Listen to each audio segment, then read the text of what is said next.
नवा अध्याय निशुंभ वध। ध्यान। मैं अर्धनारीश्वर के श्री विग्रह की निरंतर शरण लेती हूँ। उनका वर्ण बंदूक पुष्प और सुवर्ण के समान रक्त पीत मिश्रित है। वह अपनी भुजाओं में सुंदर अक्षमाला, पाश, अंकुश और वरद मुद्रा धारण करता है। अर्धचंद्र और उसका आभूषण है तथा वह 3 नेत्रों से सुशोभित है। राजा ने कहा, भगवान, अपने रक्त बीज के वध से संबंध रखने वाली देवी चरित्र का यह अद्भुत महात्म्य मुझे बतलाया। अब रक्त बीज के मारे जाने पर अत्यंत क्रोध में भरे हुए शुंभ और निशुंभ जो कर्म किया उसे मैं सुनना चाहता हूँ। ऋषि कहते हैं, राजन, युद्ध में रक्त बीज तथा अन्य दैत्यों के मारे जाने पर शुंभ और निशुंभ की क्रोध की सीमा न रही। अपनी विशाल सेना इस प्रकार मारी जाती देख निशुंभ अमर्ष में भरकर देवी की ओर दौड़ा। उसके साथ असुरों की प्रधान सेना थी। उसके आगे पीछे तथा पार्श्व भाग में बड़े बड़े असुर थे जो क्रोध से होठ चबाते हुए देवी को मार डालने के लिए आए। महापराक्रमी शुंभ भी अपनी सेना के साथ मात्र गणों से युद्ध करके क्रोधवश चंडिका को मारने के लिए आ पहुंचा। तब देवी के साथ शुंभ और निशुंभ घोर संग्राम छिड़ गया। वे दोनों दैत्य मेघों की भांति बाणों की भयंकर वृष्टि कर रहे थे। उन दोनों के चलाए हुए बाणों को चंडिका ने अपने बाणों के समूह से तुरंत काट डाला और शस्त्र समूहों की वर्षा करके उन दोनों दैत्य पतियों के अंगों में भी चोट पहुंचाई।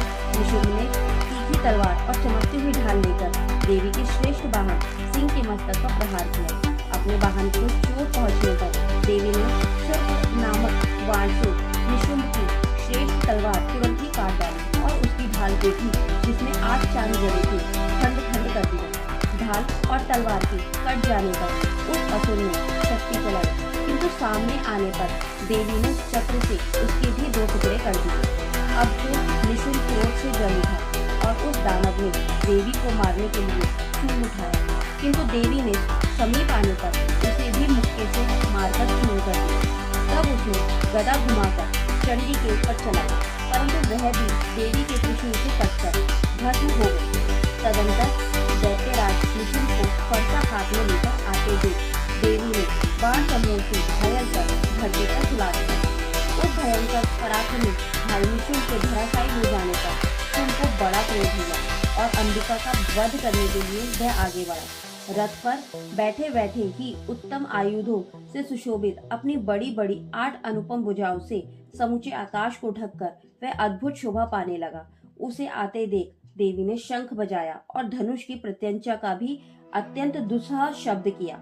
साथ ही अपने घंटे के शब्द से, जो समस्त दैत्य सैनिकों का तेज नष्ट करने वाला था, संपूर्ण दिशाओं को व्याप्त कर दिया।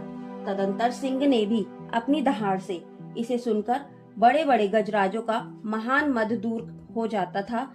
आकाश, पृथ्वी और 10 दिशाओं को गुंजा दिया। फिर काली ने आकाश में उछलकर अपने दोनों हाथों से पृथ्वी पर आघात किया। उससे ऐसा भयंकर शब्द हुआ जिससे पहले के सभी शब्द शांत हो गए। तत्पश्चात शिवदूती ने दैत्यों के लिए अमंगलजनक अट्टहास किया।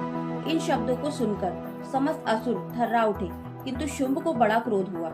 उस समय देवी ने जब शुंभ को लक्ष्य करके कहा, ओ दुरात्मन, खड़ा रह, खड़ा रह। तभी आकाश में खड़े हुए देवता बोल उठे, जय हो, जय हो।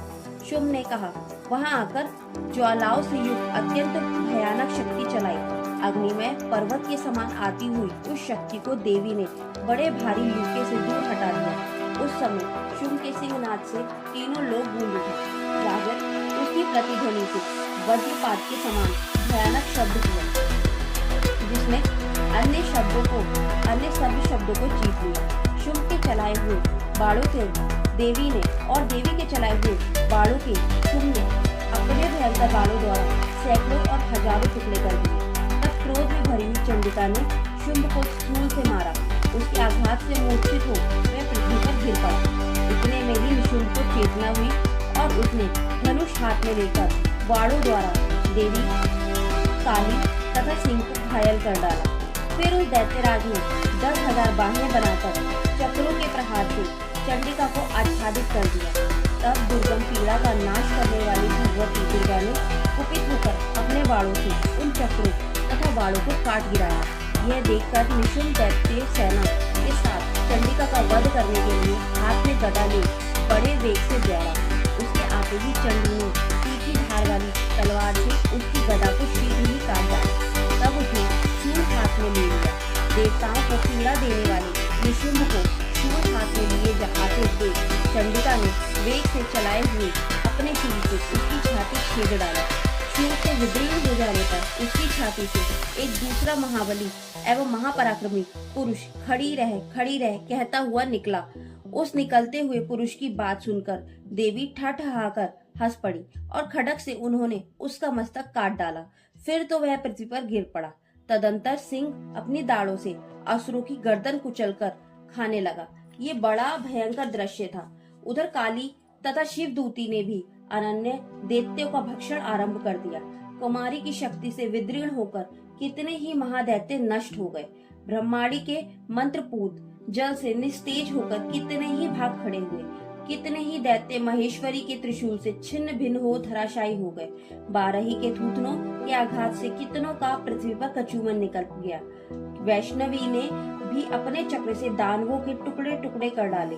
ऐन्द्री के हाथ से छूटे हुए वज्र से भी कितने ही प्राणों से हाथ धो बैठे। कुछ असुर नष्ट हो गए, कुछ उस महायुद्ध से भाग गए तथा कितने ही काली शिवदूती तथा सिंह के ग्रास बन गए। इस प्रकार श्री मार्कंडेय जी पुराण में सर्वाणिक मनवंतर की कथा के अंतर्गत देवी महात्म्य में निशुंभ वध नामक 9वां अध्याय पूरा हुआ।